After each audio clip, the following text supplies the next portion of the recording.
오늘의 주요 뉴스입니다. 이건희 삼성전자 회장이 향년 78세를 일기로 별세했습니다. 빈소는 삼성 서울병원에 차려졌습니다. 정계와 재계 등 각계의 애도가 이어지고 있습니다.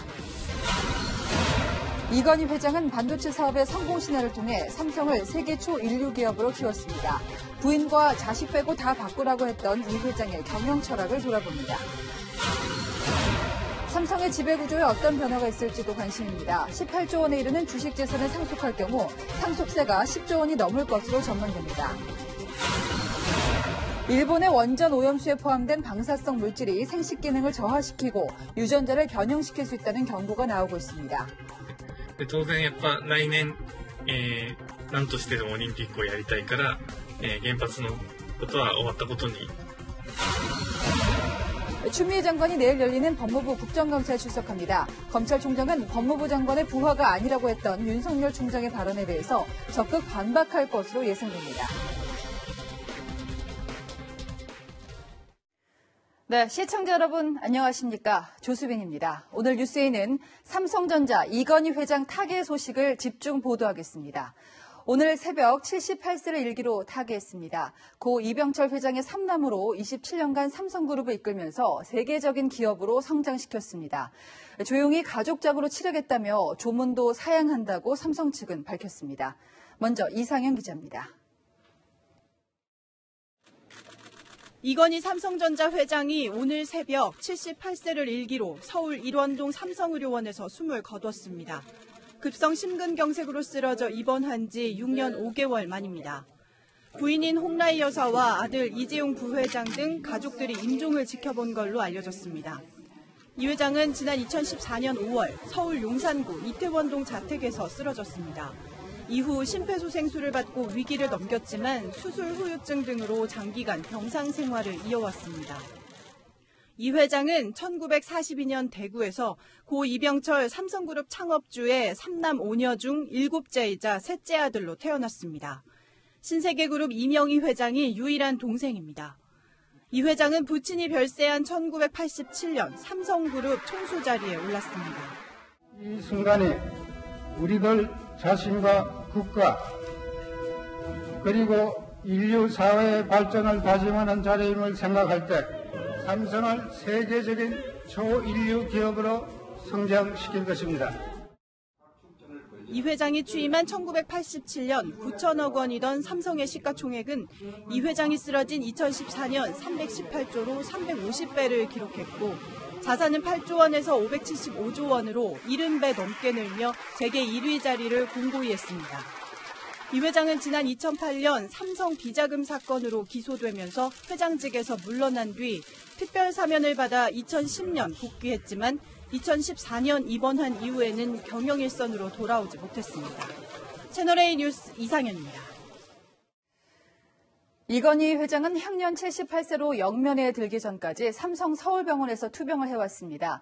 자, 지금 이곳에 빈소가 차려졌습니다. 현장으로 가보겠습니다.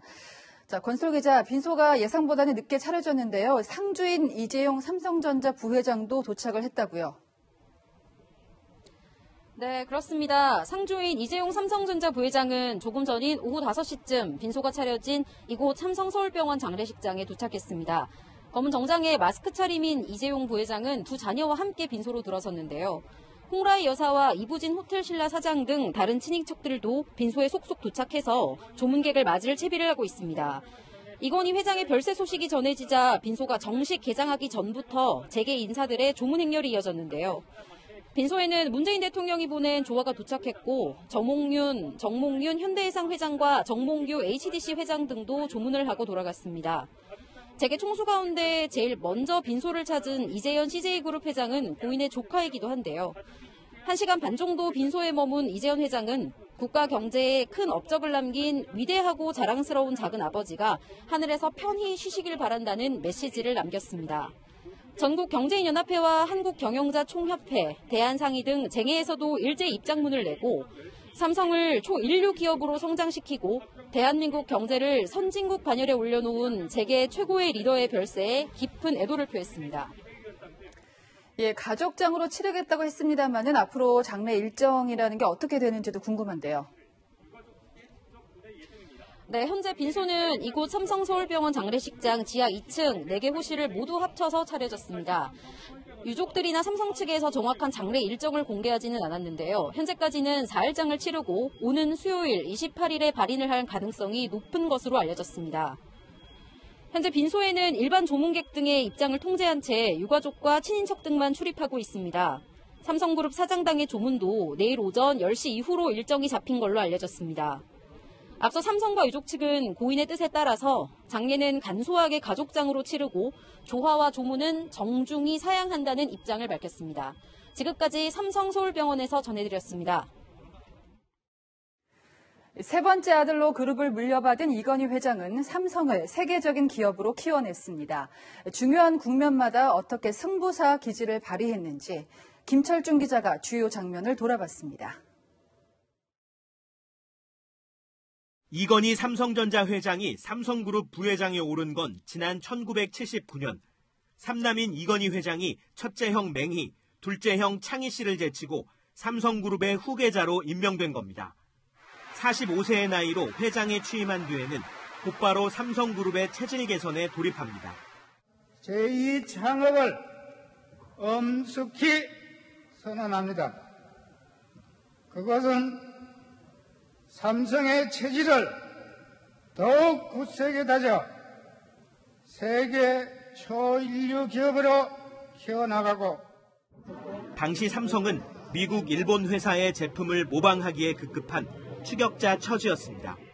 삼성전자 공장에서 작업자가 불량 부품을 칼로 대충 깎아 완성품을 조립했다는 사실이 알려지기도 했습니다.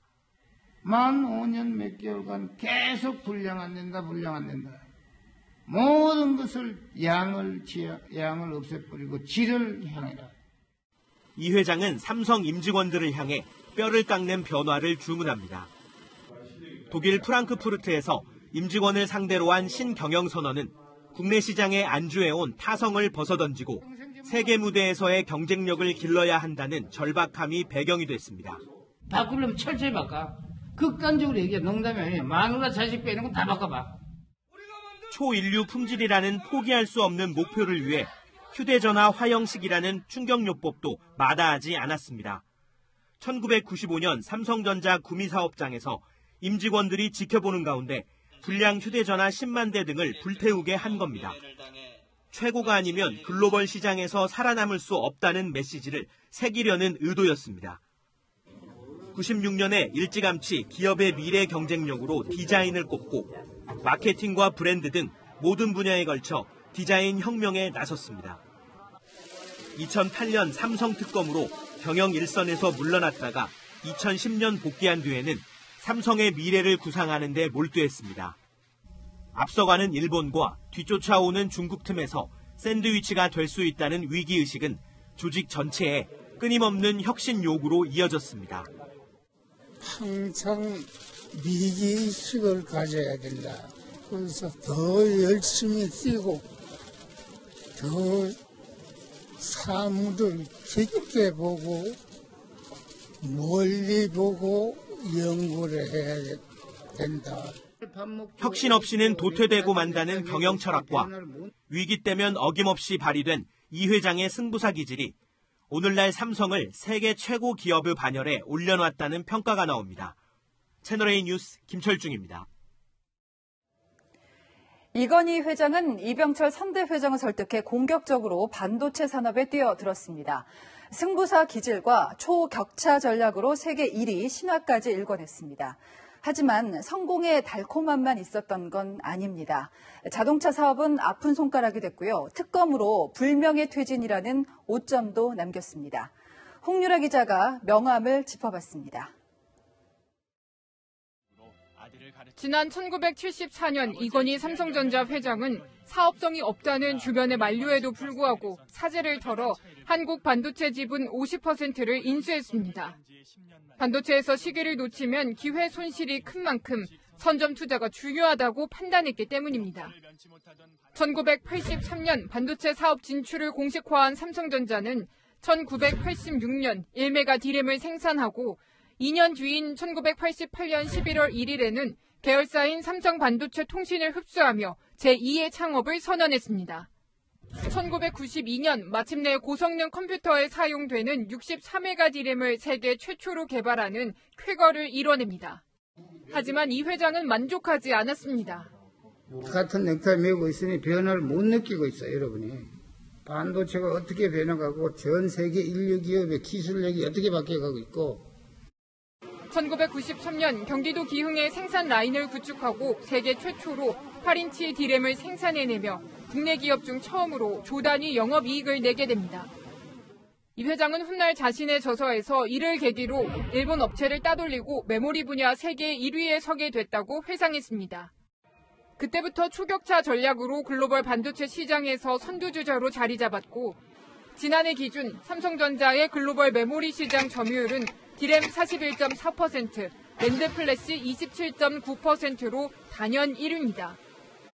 하지만 자동차 애호가였던 이 회장의 꿈이자 도전이었던 자동차 사업은 결국 실패로 돌아갔습니다.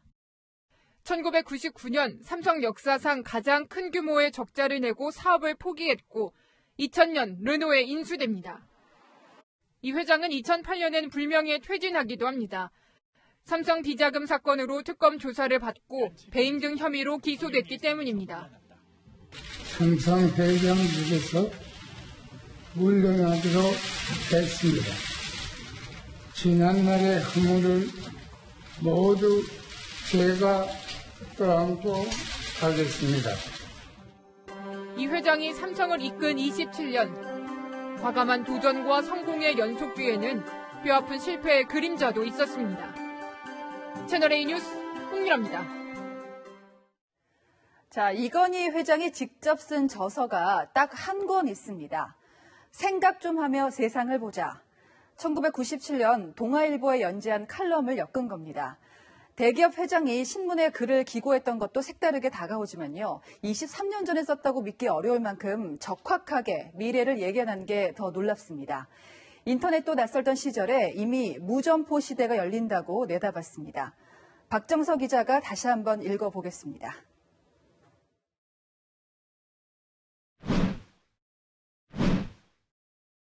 이건희 회장은 지난 1997년 동아일보에 연재한 칼럼에서 무점포 시대를 예고했습니다.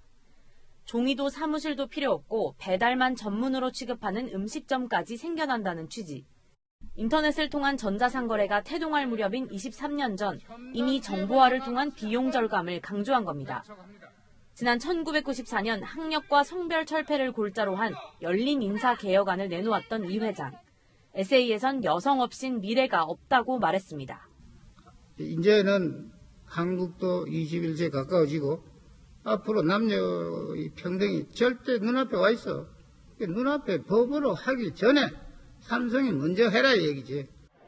국가 차원에서 저렴한 비용에 타가소나 유치원을 많이 짓는 등 여성의 사회생활에 따르는 경제적 부담을 덜어주어야 한다고 주장했습니다. 기업 규제 논란이 여전히 화두인 가운데 이 회장은 23년 전 글에서 정부가 주도하는 산업구조는 효율성이 떨어진다고 꼬집었습니다. 기업에 대한 각종 규제를 풀어 세계화의 흐름을 수용해야 한다고 조언했습니다. 이 회장의 디자인 경영 철학도 엿볼 수 있습니다. 일본 마쓰시타는 디자이너가 450명인데 삼성전자는 130명에 불과하다며 스스로를 비판했습니다. 이 회장은 8년 후 밀라노에서 열린 디자인 전략회의에서 프리미엄 가구 제품을 만들기 위해선 감성의 벽을 넘어서야 한다고 다시 언급했습니다. 브랜드 컨설팅 업체 인터브랜드가 발표한 삼성전자의 브랜드 가치는 623억 달러로 세계 5위. 지금의 삼성을 있게 한 글로벌 경영 철학도 눈에 띕니다. 제품 경쟁은 국가 간 경쟁을 의미하지 않는다며 우물한 개구리식 발상을 버려야 한다고 강조했습니다. 생각 좀 하며 세상을 보자던 이건희 회장. 책이 나온 지 20여 년이 지났지만 시대를 앞서간 이 회장의 통찰을 다시 곱씹어 볼 만합니다. 채널A 뉴스 박정서입니다. 기업인으로는 화려한 스포트라이트를 받았지만 자연인 이건희에게는 풍파가 있었습니다. 어머니 품을 떠나 큰 외톨이였고요. 가족 간의 불화를 영화로 달랜 고독한 청년이었습니다. 배유미 기자가 인간 이건희를 조명합니다. 얼굴에 장난기가 가득한 소년. 걱정 없어 보이는 표정과 달리 이 회장은 어린 시절을 혼자 있는 게 익숙한 외톨이였다고 회상했습니다. 태어나자마자 고향 대구를 떠나 경남 의령에 있는 친가에 맡겨지면서 3살 때까진 할머니를 어머니로 알고 자랐습니다. 선대 이병철 회장 부부가 사업을 키우느라 너무 바빴기 때문입니다. 초등학교에 입학해서도 마산, 대구, 부산으로 5번이나 전학을 다녔고 부산 사범부속초등학교 5학년이 되자 선진국을 배우라는 아버지의 뜻에 따라 일본으로 유학 생활에 떠나게 됩니다. 말도 못하는 거 배웠는데 조선인이라는 소리도 많이 듣고 그 대신 이제 세계적인 어떤 일본이나 미국에 대한 조류를 누구보다 빨리 읽는 힘이 생긴 거죠. 유별난 반려견 사랑도 이때 외로움을 극복하다 생긴 겁니다. 이 회장은 혼자 있다 보니 개가 좋은 친구가 됐고 사람과 동물 간에도 심적 대화가 가능하다는 것을 그때 알았다고 말하기도 했습니다. 영화에 심취해 일본 유학 3년간 1,300편 이상을 보기도 했습니다. 기업인으로서는 승승장구했지만 가족관계에선 풍파가 많았습니다. 맏형인 이맹희 전 제일비료 회장과는 2012년 상속재산을 놓고 법정 다툼을 벌였습니다. 아버지인 이병철 회장의 상속재산을 두고 이맹희 전 회장과 누나인 이숙희 씨가 잇따라 소송을 제기한 겁니다.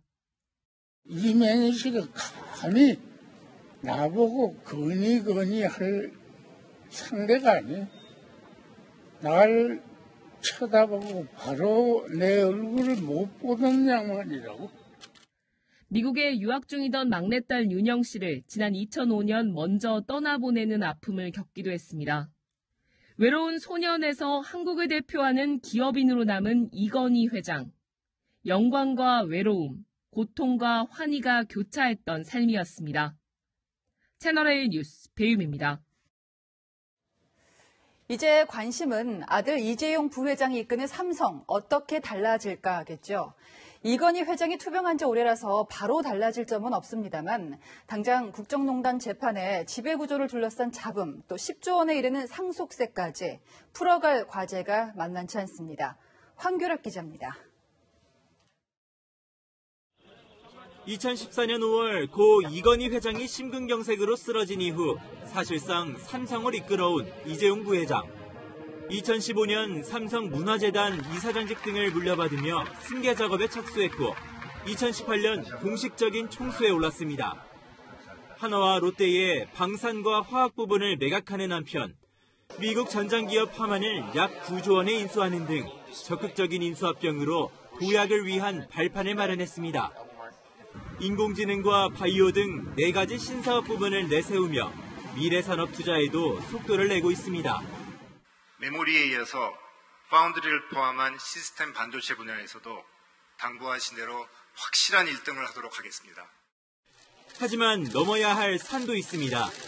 국정농단 뇌물 혐의 파기환송심이 당장 내일로 예정돼 있고 삼성물산과 제일모직을 불법 편법적으로 합병해 경영권을 승계하려 했다는 혐의로 재판에 넘겨지기도 했습니다. 이제는 경영권 승계 문제로 더 이상 논란이 생기지 않도록 하겠습니다. 상속과 지배구조 개편 작업도 숙제입니다. 이건희 회장 보유 주식은 18조 원 규모. 유족들이 이를 상속받을 경우 내야 할 상속세만 약 10조 원이 될 것으로 보입니다. 이 부회장은 재판 중에도 최근 네덜란드와 베트남을 방문해 현장 경영의 폭을 넓히며 코로나19로 인한 경기 침체 속에서 기대를 웃도는 실적을 내고 있습니다. 이재용 부회장이 새로운 삼성을 위한 시험대에 올랐습니다. 채널A 뉴스 황규락입니다. 한 사람의 죽음에 정치권은 일제히 애도를 표하면서도 엇갈린 평가를 내놨습니다. 강지혜 기자입니다. 문재인 대통령은 고 이건희 회장의 빈소가 차려진 직후 조화를 보냈습니다. 청와대에서는 노영민 비서실장과 이호승 경제수석이 조문하기로 했고 유족과 시점을 조율 중입니다. 강민석 청와대 대변인은 문 대통령의 메시지가 유족에게 구두로 전달될 것이라고 밝혔습니다.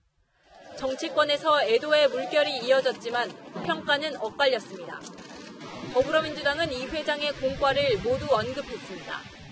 이낙연 대표는 SNS에 고인께서는 고비마다 혁신의 리더십으로 변화를 이끌었다면서도 재벌 중심 경제구조 강화, 노조 불인정 등 부정적 영향을 끼친 점도 부인할 수 없다고 적었습니다. 삼성은 초인류 기업을 표방했지만 이를 위한 과정은 때때로 초법적이었습니다. 정의당은 이 회장이 정경유착과 무노조 경영 등 어두운 역사를 남겼다며 조문을 가지 않을 계획이라고 밝혔습니다.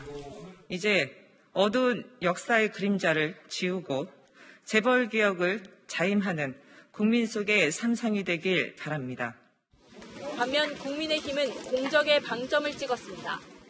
주호영 원내대표는 대한민국의 위상까지 세계 속에 우뚝 세운 이건희 회장의 기업사를 후대가 기억할 것이라고 평가했습니다. 마누라 자식 빼놓고 모두 바꿔라라는 혁신의 마인드는 분야를 막론하고 귀감이 되었습니다. 안철수 국민의당 대표는 고인의 도전과 혁신 정신을 미래 먹거리 창출을 위한 귀감으로 삼겠다고 했습니다. 채널A 뉴스 강지입니다. 네, 이건희 회장의 별세 소식을 주요 외신들도 긴급 뉴스로 보도했습니다. 경제 대통령이라는 수식어까지 붙이면서 리더십을 높게 평가했습니다. 박수유 기자입니다. 값싼 TV와 불량 전자레인지를 파는 회사. 뉴욕타임스는 이건희 삼성전자 회장이 취임한 1987년의 삼성을 이렇게 평가했습니다. 하지만 이 회장이 기술 사다리를 끈질기게 밀어올려 삼성은 일본과 미국의 라이벌들을 제치고 선도자가 됐다고 강조했습니다. AP통신도 이 회장이 삼성을 글로벌 가전제품 거인으로 변화시켰다고 전했습니다. 실제로 삼성은 2006년 글로벌 TV 시장에서 일본 소니를 제치고 1위에 올랐고 현재 시가총액도 3.5배나 커졌습니다. 스마트폰 판매에서도 애플을 따라잡고 전 세계 1위에 올라 있는 건 이 회장의 혁신 성과로 평가받고 있습니다. 다만 일부 외신들은 한국에서 재벌로 불리는 가족 소유 기업들이 영향력을 유지하기 위해 미심적인 면들을 보여주기도 했다는 평가도 덧붙였습니다. 중국 CCTV 인터넷판은 이 회장이 한국의 경제 대통령으로 불린다고 했습니다. 在他的带领下，三星成长为韩国最大家族企业和巨无霸经济体。 중국 최대 포털 사이트에서는 이 회장 사망 소식이 검색 순위 2위에 올랐고 소셜미디어 웨이보에서도 화제에 오를 정도로 누리꾼들의 관심을 끌었습니다. 일본 언론들은 이 회장이 소년 시절 일본에서 거주했고 사립명문 와세다 대학을 졸업했다며 일본과의 인연을 강조했습니다. NHK는 이 회장을 한국의 대표적인 카리스마 경영자로 꼽아 눈길을 끌었습니다. 채널A 뉴스 박수유입니다. 네, 이건희 회장 관련 소식을 경제정책산업부의 조현성 기자와 함께 더 자세하게 알아보겠습니다. 자, 조 기자, 2014년부터 투병 중이었습니다. 6년이라는 긴 투병 기간에 비해서 오늘 별세는 좀 갑작스러운 분위기인데요. 네, 그렇죠. 그래서 삼성 관계자에 따르면 최근 병세가 심해졌다는 이야기는 듣지 못했다고 전했는데요. 네. 어제부터 급격히 악화된 것으로 알려져 있습니다. 이건희 회장은 지난 2014년 5월 급성 심근경색증으로 이태원동 자택에서 쓰러졌죠. 이후 심장혈관 확장술인 이 스텐트 삽입 수술을 받고 위기 상황을 일단은 넘깁니다. 네. 이후 장기 입원 치료를 받으면서 회복세에 접어들었다라고 언론에 계속 보도되기도 했었는데요. 결국 병상을 털고 일어나지는 못한 건데 오늘 새벽 관계자에 따르면 이재용 부회장을 비롯한 직계 가족들이 임종을 지켰다고 합니다. 또 삼성 임직원들은 온라인 추모관을 통해서 조용히 애도하고 있는 분위기입니다. 저희가 앞서 보도도 했습니다만은 예전에는 동아일보에 칼럼을 연재한다든지 TV 인터뷰도 했습니다만 전체적으로는 외향적인 느낌은 아니었어요. 그래서 뉴스위크지 같은 곳에서는 은둔의 경영자다 이런 별칭까지 붙였었죠. 네, 말씀하신 대로 원래 말수도 없는 것으로 전해지고 있고요. 여러 사람과 어울리기보다는 혼자 어딘가에 몰입하는 걸 좋아하는 스타일이었습니다. 네. 그래서 사업가보다는 예술가나 과학자가 어울린다는 평이 있기도 했는데요. 이 아버지 고 이병철 회장은 현장에서 직접 꼼꼼하게 지시하는 스타일이었거든요. 네. 근데 반면에 이건희 회장은 큰 흐름만 제시를 하고 실문자에게 맡기는 스타일, 그러니까 정반대라고 볼 수 있겠죠. 이런 성격은 윤영기 시절과 조금 연관이 될 수 있겠다라는 생각이 듭니다. 조용한 성격이 윤영기에서 왔다고 말씀을 하셨는데 그 윤영기가 보통 우리가 뭐 부모 손길을 받고 자라나는 그런 평범한 시절과는 좀 다르더라고요. 네, 그렇습니다. 한마디로 표현하자면 외로운 윤영기였다. 이렇게 표현을 하겠는데요. 이건희 회장은 3살까지 경남 의령 할머니 밑에서 자라게 됩니다. 다시 가족에게 와서도 한국전쟁으로 옮겨 다니다가 이 외국을 먼저 알아야 한다며 초등학교 5학년, 굉장히 어릴 때죠. 일본 유학길에 오릅니다. 나이도 어리고 당시 분위기를 상상만 해봐도 적응이 쉽지 않았겠죠. 안 그래도 말이 없는 성격인데 혼자만의 시간이 많아지면서 영화나 조립 등에 집중을 하게 되는 겁니다. 그러니까 한 개인으로서는 굉장히 외롭고 고독한 시간이었지만 또 다른 측면에서는 경영에 도움이 된 면도 있어요. 결과적으로는 그랬다고 볼 수 있겠죠. 네, 유학 시절 3년 동안 이 1,300여 편의 영화를 봤다고 하는데 이유는 외로움을 달래기 위해서였다고 합니다. 이때 인물의 성향, 또 카메라샷, 카메라맨 등 이 다양한 관점에서 이입을 하면서 봤기 때문에 여기서 입체적 사고를 배웠다고 하는데요. 이건희 회장은 또 조립하는 걸 앞서 말씀드렸지만 좋아했었거든요. 그래서 신제품이 나오면 직접 써보고 분석을 해서 만약 의문점이 생겼다 싶으면 바로 담당자에게 직접 전화를 해서 이 과정을 거쳐서 결국에는 제품의 완성도를 높이게 되는 거죠. 불량 제품이 있다는 보고를 받고 10만 대라는 이 엄청난 이 유명한 일화죠. 무선 전화기 등을 불태워버리는 이 과감한 선택이 대표적이라고 볼 수 있습니다. 지금 종합을 해보면 영화 보는 것도 그렇고 기계를 분해해 본다든지 뭔가 좀 공학도처럼 분석하고 분해하는 것을 좀 즐겼다는 생각도 들고요. 그리고 당시 사회 분위기를 보면 이건희 회장이 장남도 아니고 둘째도 아니고 셋째예요. 처음부터 후계자로 지목되는 분위기는 아니었거든요. 네, 그렇습니다. 이건희 회장은 장자 상속이라는 통념을 깬 인물로 말할 수 있겠는데요. 이 장남 이맹희 전 제1비로 회장이 사카린 밀수 사건 등으로 아버지의 신임을 잃게 되거든요. 그러면서 동양방송 이사였던 이건희 회장이 후계자로 거론이 됩니다. 고 이병철 회장의 호암 자전에는 이런 글이 있습니다. 이 준비를 했는데요. 장남 맹희에게 맡겨봤는데 이 6개월도 못 가 혼란이다. 반면에 이건희 회장에 대해서는 고생스러움을 알기에 언론사만 맡았으면 하는데 본인이 원한다면 이라며 이 바뀐 마음을 회고하기도 했습니다. 그래서 이제 형 이맹희 씨와는 마지막에 좀 분쟁도 겪고 그랬는데요. 사실 이건희 회장의 재산이 천문학적인 액수로 알려져 있습니다. 이 재산을 어떻게 할 것인가도 관심사입니다. 네, 일단 주식 보유액만 23일 기준으로요. 18조 원이 넘습니다. 주식만? 네, 이런저런 공제를 받는다 해도 유족들이 이를 상속받는다면 내야 할 상속세는 10조 원이 넘게 되는 건데요. 일각에서는 일부 사회에 환원하는 방안도 있고요. 또 상속세를 5년에 걸쳐서 분할해서 내는 이른바 연부연납 방식도 거론이 되고 있습니다. 이 타기업 경우를 좀 비교를 해보면요. 구광모 LG그룹 회장은 고 구본무 회장에게 물려받은 재산에 대해서 이미 상속세 9천억 원을 넘게 연부연납으로 내고 있습니다. 당시에 9천억 원도 상당히 많다고 생각했는데 이제 최소 10조 원으로 예상이 되고 있고요. 조윤선 기자는 전문가와 함께 뉴스 말미에 다시 만나도록 하겠습니다.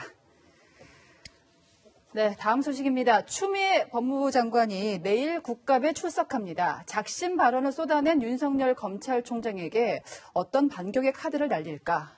김윤수 기자가 미리 전망해봤습니다. 지난 12일 법무부 국정감사에서 아들의 군휴가 연장 특혜 의혹 공세를 맞받아치며 국감장을 뜨겁게 달군 추미애 법무부 장관. 그냥 소설로 끝난 것이 아니고 정말 이건 장편 소설을 쓰려고 했구나. 내일 법무부 등을 대상으로 한 국회 법사위 종합국정감사에 출석합니다. 앞서 지난 22일 대검찰청 국감에서 나온 윤석열 검찰총장의 작심 발언에 조목조목 반박할 것으로 보입니다. 총장은 장관의 부하가 아니다라는 윤 총장의 발언에 직접 응수할 것으로 보입니다. 검찰총장은 법무부 장관의 부하가 아닙니다. 추 장관은 이미 SNS에서 검찰총장은 법상 법무부 장관의 지휘 감독을 받는 공무원이라는 글로 맞받았습니다. 말란다는 검찰총장 두고 일을 해본 적도 없고 장관의 말을 겸허히 들으면 좋게 지나갈 일을 세상 지휘랍시고 해를 지고 일을 더 꼬이게 만들었어요. 검찰총장을 라임 사건 등에서 배제하는 수사 지휘권의 위법성 논란을 두고도 야당 의원들과 공방을 벌일 것으로 점쳐집니다. 특정 사건에서 총장을 배제할 수 있는 권한이 과연 있냐? 그거는 검찰청법에 위반되는 거라고 하고 있습니다. 추 장관은 검찰청법 8조가 규정한 장관의 수사 지휘권은 구체적인 사건 지휘뿐 아니라 지휘 배제까지 포함하는 권한이라고 반박할 것으로 보입니다. 채널A 뉴스 김윤수입니다. 열왕열왕 시작합니다. 정치부 이민창 기자 나와 있습니다. 자, 첫 번째 주제는요. 자, 윤석열 검찰총장과 화려한 조명이 보이는데요. 네, 바로 나이트클럽 얘기입니다. 나이트클럽이요. 얼핏 연관이 안 되는데 저희가 따옴표를 썼잖아요. 네. 연관시킨 이유가 있죠. 진해원 검사 기억하시죠? 네. 진 검사가 SNS에 윤 총장을 응원하는 대검 앞 화환 행렬 사진을 공유하며 대검 나이트클럽이라도 개업한 줄 알았다고 저격한 건데요. 자, 그런데 일반인이라면 화환을 보고 결혼식이나 개업식을 떠올리잖아요. 네. 그런데 진해원 검사는 나이트클럽을 떠올린 건가요? 이 조폭들이 나이트클럽을 인수하고 위세를 과시할 때 쓰는 방법이란 건데요. 예. 윤 총장을 조폭에 비유하고 싶었던 게 아닌가 싶습니다. 진 검사는 평소 문재인 대통령 지지 성향을 숨기지 않았고 국민의힘을 숭구리당으로 불렀던 적이 있습니다. 자, 그런데 추미애 장관도 비슷한 사진이 찍혔거든요. 맞습니다. 진중권 전 교수가 글을 올렸는데요. 진 전 교수는 응원 꽃바구니 옆을 지나는 추미애 장관 사진을 올렸습니다. 신장개업 나이트클럽 법무라고 맞불을 놓은 건데요. 법과 원칙에 따라야 할 법무부와 검찰이 진영 갈등의 진앙지가 된 것 같아 씁쓸합니다. 자, 그런데 여기다가 윤석열 총장이 국정감사 출석했을 때 증인 선언문을 건네잖아요. 예. 이 방식을 두고도 논란이 있는데요. 네, 맞습니다. 윤 총장이 여당 소속인 윤호중 법사위원장에게 증인 선언문을 한 손으로 전달했다가 지적을 받았습니다. 네. 지난해 야당 소속인 여상규 법사위원장에겐 두 손으로 제출할 때랑 태도가 달라졌다는 건데요. 유기홍 민주당 의원은 기본적인 예의도 없는 오만방자함이라고 비판했습니다. 아, 그래서 저는 오만방자하다고 해서 뭐 던지기라도 한 줄 알았는데 작년에는 없었던 가림막이 생긴 거잖아요. 맞습니다. 건너서 준 걸 보니까 좀 무리수를 둔 게 아닌가 싶습니다. 다음 주제 보겠습니다.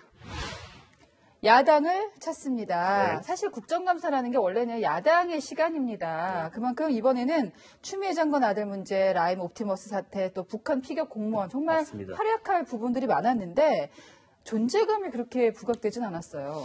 맞습니다. 내일이면 주요 국정감사가 마무리되는데요. 네. 한 방은 없었다는 평가가 나옵니다. 국감 종반전이었던 지난주 여론조사 결과를 보면요.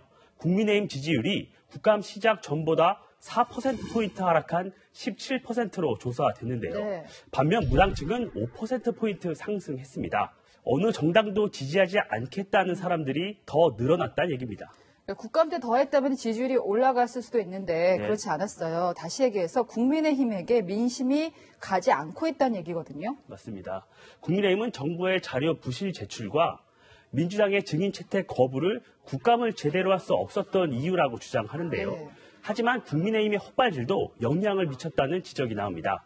정동만 국민의힘 의원은 인천공항 골프장 사업권 입찰이 김현미 장관과 관련 있다는 의혹을 제기했는데요. 근거를 대지 못해 역공을 당했습니다. 골프장 게이트 로비 의혹에 대해서는 수사기관이 적극 나서야 합니다. 이게 개입다는 이유는 무엇이고 개입다는 뭡니까? 이상직 의원하고 김현미 장관님 잘 아는 사이지 않습니까? 그거 인천공항 골프장하고 무슨 상관이에요? 그 전주고 동문이다. 그러니까 동문회하고 이 골프장하고 무슨 상관이냐? 예, 의혹이 있습니다. 장관님 이상직 의원하고 사진 찍은 것도 나왔지 사진에 않습니까? 사람 찍은 사람이 수십만 명이에요. 네. 근거를 이야기하셔야죠. 의혹이 있다는 거죠. 그 근거 없는 의혹들이 아니니까 저한테 동생이라고 하는 우리가 의원인데 둘러섰어요.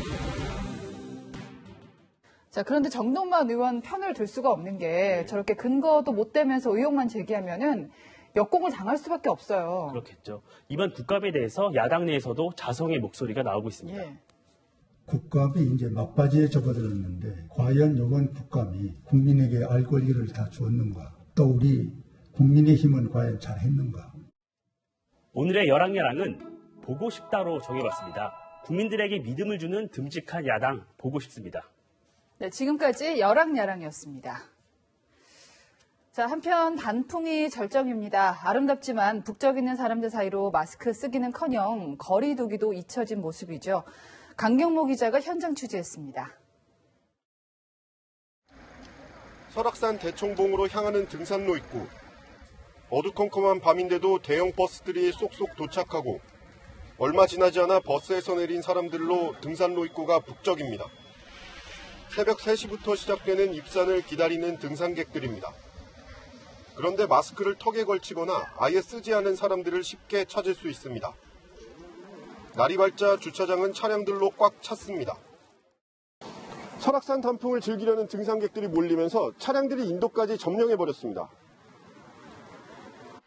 탐방로 입구에도 발열 체크를 받으려는 등산객들로 긴 줄이 생겼습니다. 2m 간격은 실종된 채 다닥다닥 줄지어 서 있습니다. 등산객 대부분은 마스크를 잘 쓰고 다녔지만 일부는 마스크를 벗고 단체 사진을 찍거나 서로 붙어서 몰려다니기도 합니다. 안 쓰시는 분이 많은데 여기가 사람이 많잖아요. 말 전달하다가 또 실수할 수도 있기 때문에 아직까지는 좀 위험하다고 생각해요. 국립공원 측도 마스크화 전쟁을 벌이고 있습니다. 산에 올라가시다가 좀 힘드니까 호흡이 좀 가빠르고 마스크를 이제 벗으려고 하시는 분들이 다음 달 15일까지 가을철 방역 집중관리 기간으로 정한 방역 당국은 단체 산행은 물론 산행 뒤 뒤풀이도 자제하라고 권고했습니다. 채널A 뉴스 강경모입니다. 자, 헬로윈 데이가 미국도 아닌 우리나라에서 방역을 방해하는 복병이 될 테스입니다. 서울시가 집중 점검했더니 단 하루 만에 25개 업소가 문제가 됐습니다. 어떤 수칙을 어긴 건지 구자준 기자가 취재했습니다. 헬로윈 데이를 일주일 앞둔 이태원 거리는 밤을 잊은 사람들로 붐볐습니다. 클럽 내부에서도 거리 두기가 지켜지지 않는 상황. 4제곱미터당 1명 이내로 인원을 제한해야 하지만 손님을 2배 이상 받은 겁니다. 다닥다닥 붙어있어, 다닥다닥. 지금 입장 인원도 한 400~500명 돼요, 지금. 여기 인원 최대 몇 명이에요? 이 클럽은 지난 5월 이태원 클럽발 집단 감염 때 확진자가 발생해 문을 닫았다가 최근에 영업을 재개했습니다. 그런데 방역 수칙을 지키지 않아 다시 문을 닫게 됐습니다. 업주는 취재진에게도 민감한 반응을 보입니다. 왜 찍는 거예요? 왜 찍냐고. 그렇게 솔직히 하시면 이거 왜 찍냐고. 점검 활동에 대해서 취재를 한다고요. 다른 유흥업소에서는 소독과 환기 이력을 기록하지 않은 점이 문제가 됐습니다. 소독 대상이 있어요. 그걸 두 번 정도. 그래서 그걸 들어가야 되는데, 그거는 굉장히 시간이 오세요. 그걸 만들어면 저희가 확인이 안 되니까. 어제 서울시가 이태원과 강남, 홍대 입구 등의 165개 업소를 점검한 결과 방역 수칙을 지키지 않은 업소 25곳이 적발됐습니다. 합동 점검반은 오는 31일 헬로윈 데이를 포함해 다음 달 3일까지 점검을 이어갈 예정입니다. 채널A 뉴스 구자준입니다.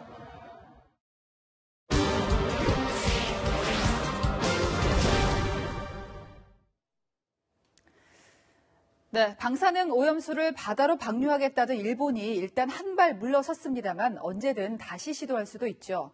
후쿠시마 원전소에 있는 이 방사능 물질은 예상보다도 위협적입니다. 생식 기능을 떨어뜨리고 유전자까지 변형시킨다는 경고가 잇따르고 있습니다. 일본만이 아니라 바로 우리까지 직면할 우울한 미래, 세계를 보다 김민지 기자가 짚어봅니다.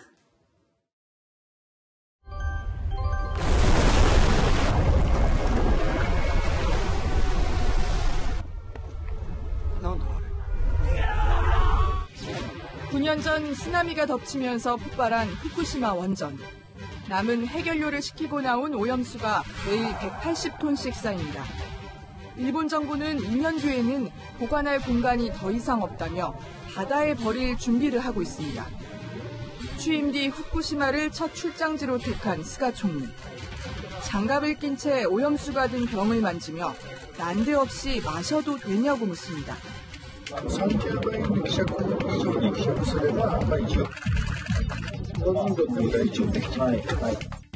아베 전 총리도 7년 전 후쿠시마에서 잡은 문어와 오징어 등을 시식하며 안전성을 강조했지만 시민들의 생각은 다릅니다.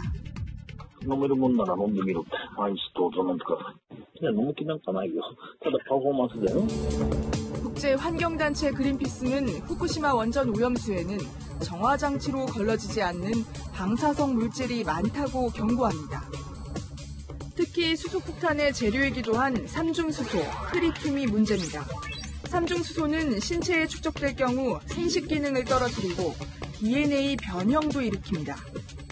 방사선이기 때문에 DNA, 특히 유전자 구조를 변형시키거나 돌연변이 일어나면 그게 또 증식을 하죠. 요즘 우리 시절은 코로나 바이러스처럼 일종의 바이러스가 되는 거죠. 일본은 세계 모든 원전이 삼중수소가 포함된 오염수를 바다에 버린다고 주장하지만 후쿠시마 원전 오염수의 농도는 기준치보다 10배나 높습니다. 그렇다면 일본 정부는 왜 바다 방류를 고집할까? 10조 원에 이르는 보관 비용도 문제지만 도쿄 올림픽 때문이란 분석도 나옵니다. 当然やっぱ来年、何としてでもオリンピックをやりたいから、原発のことは終わったことにさせておきたいっていうこともあると思います。 국민들의 반대 여론이 50%를 넘자 스가 정부는 일단 방류 계획을 미뤘습니다. 決定するとお考えですか？日程は分かんないけど、そういう話が出てくること自体が問題なんじゃないかな。国民とのやっぱり信頼関係を壊すものだというふうに思うんですよね。 원전 오염수가 방출되면 200일 뒤 제주 앞바다에, 300일 뒤에는 동해까지 흘러들어올 수 있어 우리도 비상입니다. 수산시장 상인들은 일본산 수산물을 팔고는 있지만 후쿠시마산은 아니라고 강조합니다. 범인은 일본산이 한 90%는 차지하고 80% 이상은 차지할 거라고 봐요. 우리도 빨리도 좀 뒤집하고 좀 될 수 있으면 왕건해 드리죠. 일본 정부가 원전 오염수를 바다에 버리려 국제 로비를 벌이고 있는 것으로 알려졌지만 해외 여론은 결코 일본 편이 아닙니다. 아베 정부를 이은 스가 정부의 평판이 자칫 오염수로 쓸려갈지 모릅니다. 세계를 보다 김민지입니다. 극단적으로 얘기해. 농담이 아니야. 마누라 자식 빼는 건 다 바꿔봐. 삼성이 안 변하면 영원히 국가적으로 2류, 기업으로도 2류 내지 2.5류. 잘 해봐야 1.5류까지는 갈 수 있을지 모르겠다. 삼성과 대한민국 경제의 명운을 가른 말이죠. 초인류 기업 삼성전자가 출연한 분기점이 됐습니다. 깨어나면 등에 식은땀이 흘렀다. 싸구려 TV를 만들던 회사는 1.5류도 아닌 1류를 꿈꿨습니다. 불량품을 모아다 직원들이 제 손으로 때려 부수는 화형식도 마다하지 않았습니다. 항상 위기의식을 가져야 된다. 그래서 더 열심히 뛰고 더 사물을 깊게 보고 멀리 보고 연구를 해야 된다.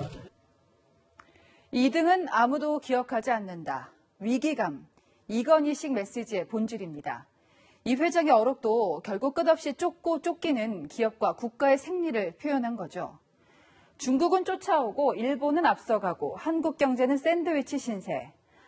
또 앞으로 10년 내에 삼성 대표 사업과 제품 대부분이 사라질 것이다. 머뭇거릴 수 없다. 다시 한번 바꿔야 한다. 변화의 주도권을 잡으려면 시장과 기술 한계를 돌파해야 한다. 자, 지난 분기 코로나19 위기 속에서도 삼성전자는 12조 3천억 원 영업이익을 냈습니다. 무노조 기업 삼성공화국, 비난도 있었지만 삼성만의 처절한 혁신이 한국 경제를 이끌어온 것만은 부정할 수 없습니다. 미래의 승자와 패자는 누가 먼저 고정관념을 깨고 변화를 정확히 알고 받아들이냐에 달려있다. 포스트 코로나를 준비하라 말은 많지만 뚜렷한 실천은 보이지 않습니다. 은둔의 제왕, 이건희 회장이 떠난 오늘 위기 속의 변화라는 메시지를 돌아보는 이유입니다. 자, 이건희 회장의 어록을 하나 더 소개할까요? 한 명의 천재가 10만 명을 먹여 살린다고도 했는데 우리가 흔히 생각하는 그 천재가 아닙니다. 이번엔 박지혜 기자입니다. 어린 시절부터 선대 이병철 회장이 상회를 운영하는 모습을 보고 자란 이건희 회장. 이 경험은 천재는 길러지는 것이라는 인재 육성론으로 이어졌습니다. 이 회장은 2003년 동아일보 인터뷰에서 천재 한 명이 10만 명을 먹여 살린다고 강조했습니다.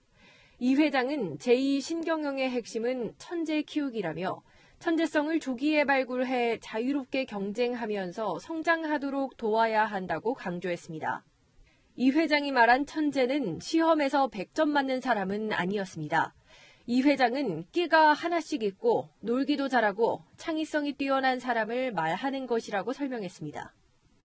사람에 대한 이것이 정말로 그 소중한 자산을 전혀 이 위기 때 오히려 이 사람들을 더 강화시켰. 예를 들면 아무리 그 회사가 어려워도 교육비는 절대 깎지 마라. 이게 원칙 지금도. 이 회장은 2002년 5월 전자계열사 사장단에게 핵심 인재를 몇 명이나 뽑았고 확보한 인재를 성장시키는데 얼마나 노력했는지를 평가에 반영하겠다고 말했습니다. 이 회장의 신념은 삼성의 인재 육성 프로그램으로 발전했습니다.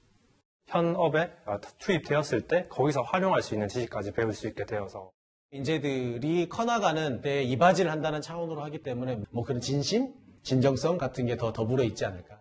삼성은 세계 각국에 파견될 지역 전문가 5천여 명의 교육을 위해 1조 원을 투자했고 고용 취약계층 대상 소프트웨어 교육과 스타트업 지원 등 다양한 프로그램을 운영하고 있습니다. 채널A 뉴스 박재입니다. 네, 삼성은 한국 스포츠사에서도 빼놓을 수 없는 이름인데요. 역도산에 매료됐던 소년 이건희, 지구 5바퀴 거리를 돌며 2018년 평창 올림픽을 유치하는 주역이 되기도 했습니다. 장치혁 기자입니다. The city of Vancouver. The city of Sochi.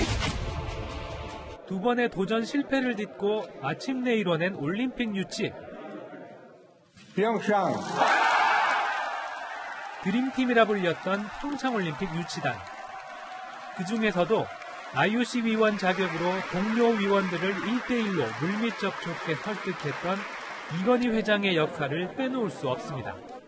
애정이 남다르다는 것을 이 IOC원들도 너무 잘 알고 이분에 대한 신뢰와 친밀감으로 이 평창은 사실 됐다고 볼 수 있어요. 전부 날들어 수고했다 그러는데 국민 여러분이 이렇게 만든 거고 나는 아주 조그만 부분이라고 생각하시면 될 거예요.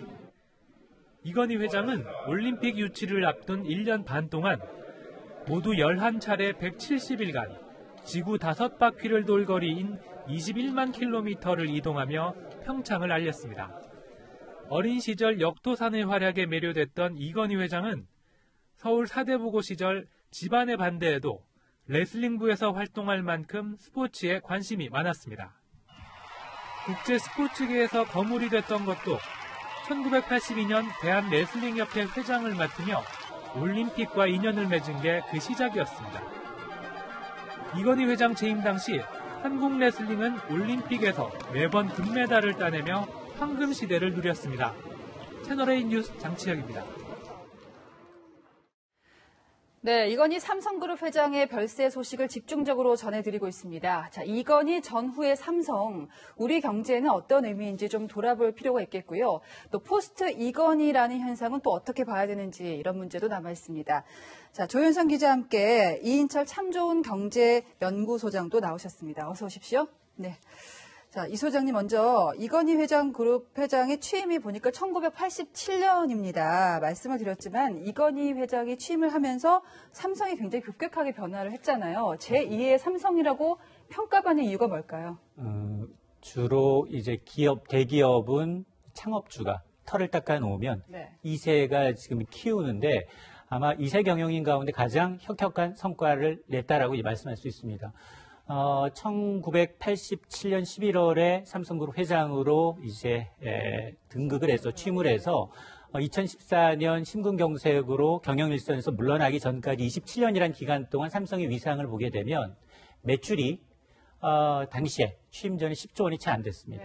그게 2018년 기준 400조 원에 육박해요. 그러니까 27년 기간 그룹의 몸집을 40배로 키웠습니다. 자, 이렇게 키우다 보니 사실은 그 당시 1987년만 하더라도 반도체 부분 그리고 이제 이런 부분에서 한두 개 정도의 일위 품목이 있었지만 반도체뿐 아니라 스마트폰, 가전, LCD 이런 부분에 대해서 글로벌 이제 세계 인류 기업으로 키웠는데 사실 이거는 명암이 좀 있는데요. 우리나라 지난해 GDP 경제 부가가치 총합이 1,900조 원입니다. 네네. 여기에 삼성이 400조 원을 담당하고 있기 때문에 우리 경제에서 차지하는 비중이 20%를 넘는다는 겁니다. 종합적으로 얘기하면 기업뿐만 아니라 대한민국 경제 체질을 바꿨다고 볼 수가 있는데요. 그 취임 때 취임하고 나왔던 슬로건 중에 하나가 초인류 기업이거든요. 잠깐 그때 이 회장의 목소리를 들어보고 오겠습니다. 이 순간에 우리들 자신과 국가 그리고 인류 사회의 발전을 다짐하는 자리임을 생각할 때 삼성을 세계적인 초인류 기업으로 성장시킬 것입니다. 자, 인류도 아니고 초인류를 이야기했습니다. 이런 신경영 전략을 어떤 배경에서 나왔다고 볼 수 있을까요? 이게 1993년 독일 프랑크푸르트에서 사장단과 주재진을 포함해서 200여 명 앞에서 한 유명한 연설입니다. 네. 마누라 자식 빼고 다 바꿔라라는 삼성 제2 경영을 선언한 건데요. 그렇죠. 당시 이 배경에는 이건희 당시 회장이 미국의 전자 가판점을 찾아간 겁니다. 베스트바이나 서킷시티와 같은 가판점에 찾아가 보니 네. 삼성 제품이 구석에 네. 먼지만 수북이 쌓여 있는 겁니다. 가격도 낮은데 제일 앞에는 소니, 메이드 인 파나소닉, 일본이 전부 다 차지하고 있다는 겁니다. 자, 이러다가는 한국 국내 1위에 그치겠다라는 위기감이 절박하게 작용을 했고요. 네네. 그러면서 이제 우리 제품이 동남아 등 일부 제품에서는 곽광을 받고 있지만 선진국에서는 아직까지 싸구려 취급을 받고 있다라면서 근본적으로 직원들에 대해서 어떤 발상의 전환, 체질 개선을 요구했던 굉장히 유명한 연설입니다. 예. 근데 굉장히 좀 약간 화가 났던 그런 육성도 저희가 공개가 됐었는데 그래서 나온 게 양대신 진로 승부한다는 핵심이 나왔잖아요. 당시에 우리 제조업 수준, 그러니까 삼성의 기술 수준이 어느 정도였다고 볼 수 있었을까요? 1990년대 초반 하게 되면 대부분 우리 기업들은 이 추격자형 전략. 추격자. 그렇습니다. 세계 1위의 타겟을 두고 주로 이제 일본과 미국 기업체를 타겟으로 해서 따라가는 전략을 취했습니다. 그게 비단 가전제품, 조선, 반도체, 자동차 대부분 다 중후장대한 제조업이 그런 식으로 성장을 했는데 자 이러다 보니까 당시를 보게 되면 대우그룹 하게 되면 세계 경영이라고 세계 각국의 깃발을 꽂아놓고 글로벌하는 단계에 그쳤다는 겁니다. 네. 그러니까 질적인 것보다는 오히려 양적으로 팽창하는 전략을 썼다라는 데에 대해서 삼성이 그 당시에 그나마 추격형 전략이 아닌 따라가는 전략이 아닌 초격차 이니시에이티브를 쥐고 선도적으로 기술을 이끌지 않으면 우리가 잘해야 1.5위 정도에 그친다라는 이제 전략을 냈던 것을 미루어서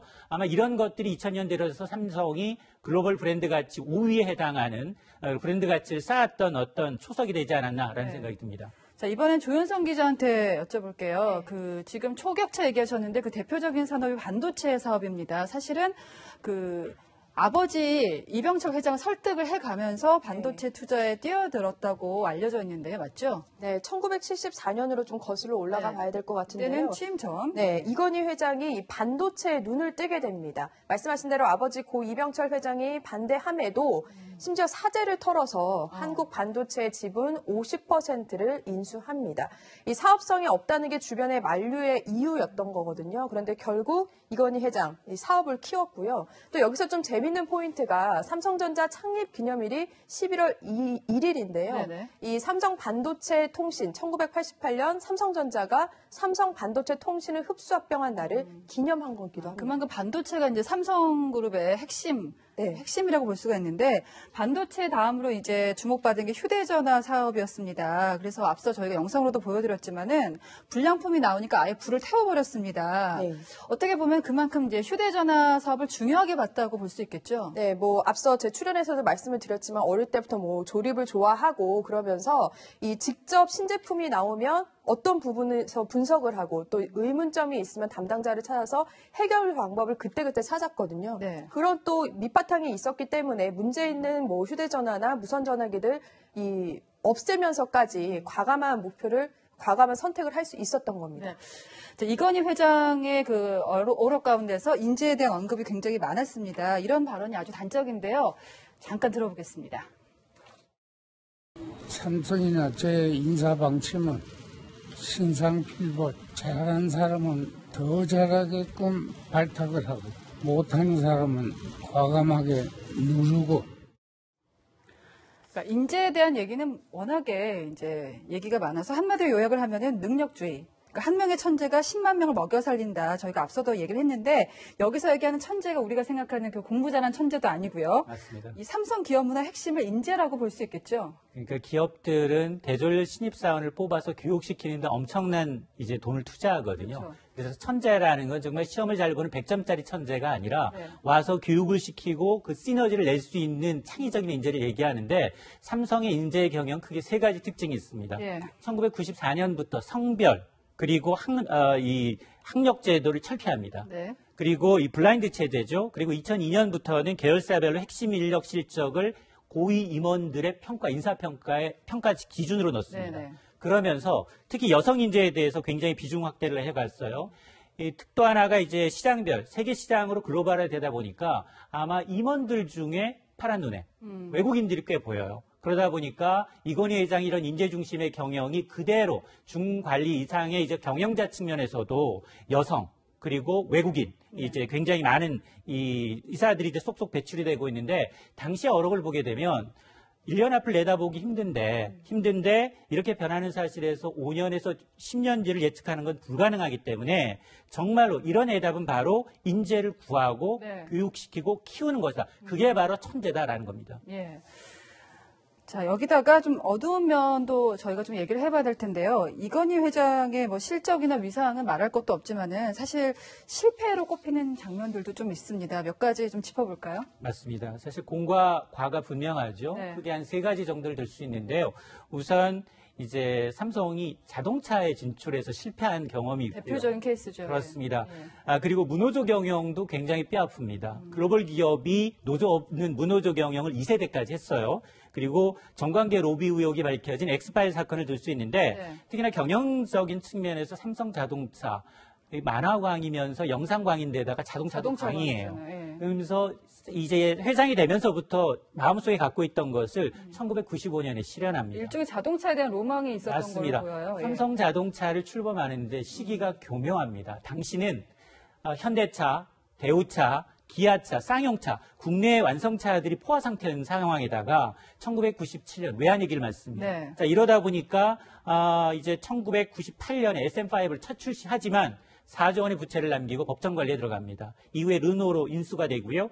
또 하나가 무노조 경영인데 무노조 경영은 선치인의 유지예요.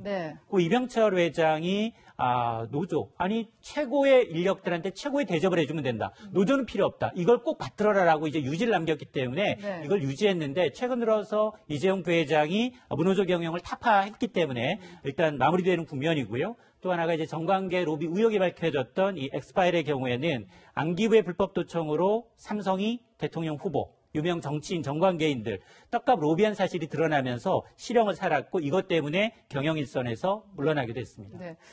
그 사면을 받고 경영 일선에 복귀한 게 2010년입니다. 그러니까 어떻게 보면 경영자로서 마지막 작품은 우리가 알고 있는 갤럭시 스마트폰이라고 볼 수 있을까요? 맞습니다. 아마 최근에 방영되고 있는 자료 화면을 보면 대부분 이제 이 회장의 경우에는 2010년도 라스베가스에 있었던 가전 박람회에서 이제 집안 식구들을 데리고 이제 했던 가전 박람회를 방문했던 기억이 있는데 건재함을 드러냈습니다. 당시 어떤 상황이었느냐? 애플과 삼성전자가 서로 특허권을 놓고서 논쟁을 벌였던 시기입니다. 야, 애플의 경우에는 삼성이 우리 걸 베꼈다. 카피캣이다. 그렇습니다. 그러면서 이제 논쟁을 벌였던 시기에 회장인 입장이 직접적으로 경영 일선에 나서면서 메시지를 던지고 미래의 애니콜이 신화가 갤럭시의 신화가 이어질 것이다라는 이제 메시지를 주면서 결론적으로 지금 보게 되면 글로벌 스마트폰 1위는 역시 삼성이 이제 차지하고 있기 때문에 이 갤럭시 시리즈가 이 회장의 마지막 작품이라고 해도 과언이 아닙니다. 자, 이제 조윤선 기자한테 좀 어려운 걸 물어볼게요. 숫자가 나오니까 좀 복잡합니다. 앞에서도 말씀을 드렸었습니다만 상속세가 현안인데 지금 굉장히 금액이 커요. 네, 벌써부터 관심이 아주 뜨거운데요. 이건희 회장이 보유한 주식만 봐도 일단 18조 원이 넘고요. 부동산 등까지 합치게 되면 재산은 당연히 더 많을 수밖에 없습니다. 이 상속세는 징여액이 30억 원을 넘으면 최고 50%의 세금이 붙고요. 또 최대 주주나 특수관계인이라면 여기에 평가액 20% 할증이 붙게 되는 겁니다.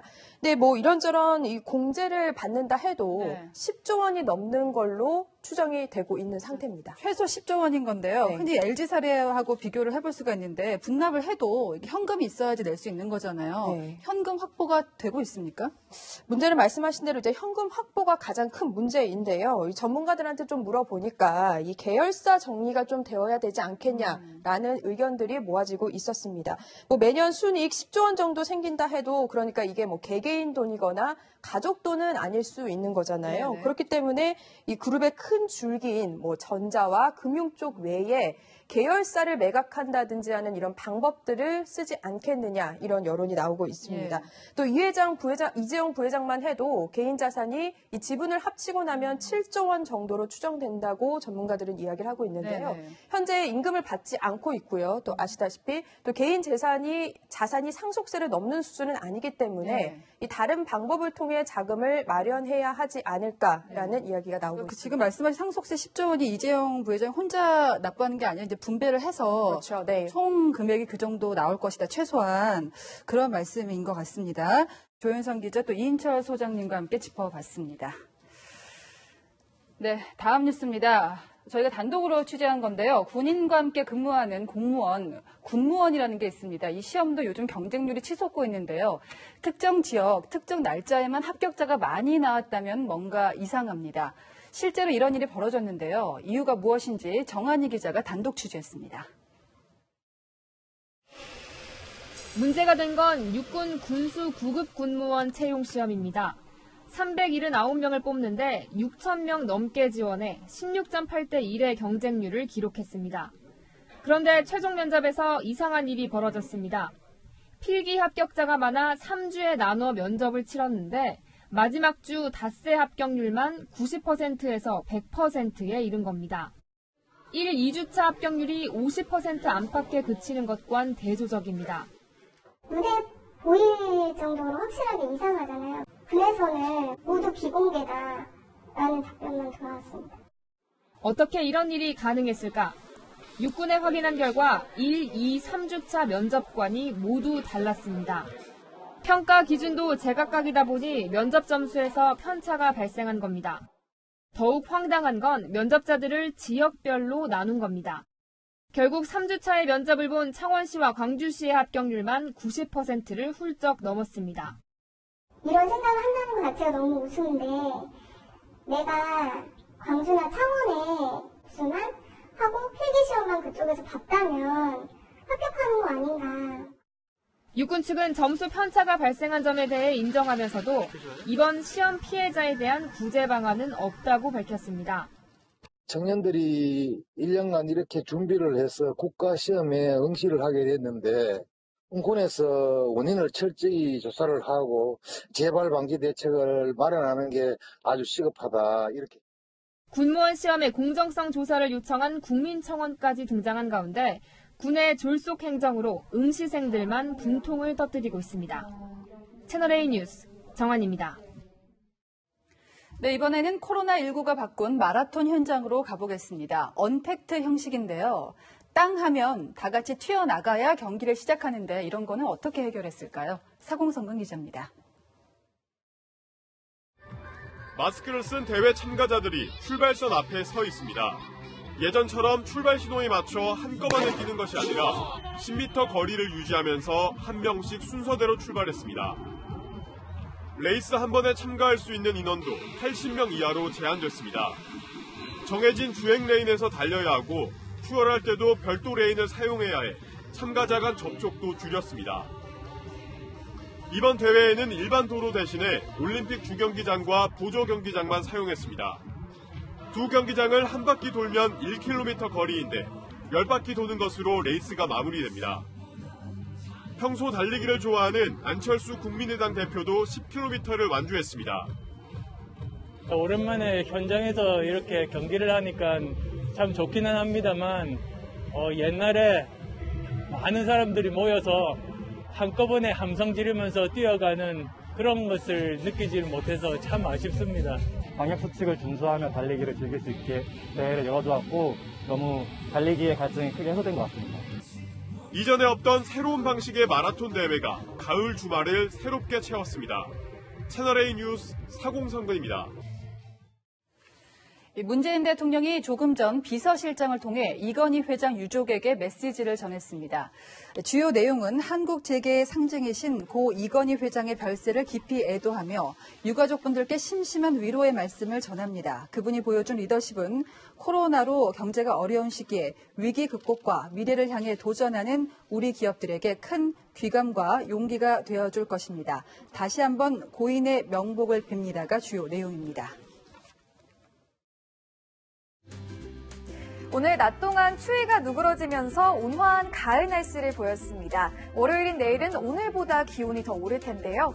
내일 아침 서울은 9도, 대전은 8도로 오늘보다 4도에서 5도 정도 더 높게 출발하고요. 한낮에 서울은 20도, 부산은 21도까지 오르면서 대부분 지역이 20도 안팎까지 오르겠습니다. 이렇게 기온이 올라도 여전히 아침, 저녁으로는 쌀쌀하니까요. 감기 걸리지 않도록 건강관리에 각별히 신경 써주시길 바랍니다. 내일 오전까지 내륙에는 안개가 짙게 끼겠습니다. 강원 영동 지역에는 건조특보가 내려진 가운데 대기는 점점 메말라가겠습니다. 산불 등 화재 사고 나지 않도록 주의하셔야겠습니다. 날씨였습니다. 네, 시청해주신 여러분 고맙습니다. 내일도 뉴스입니다.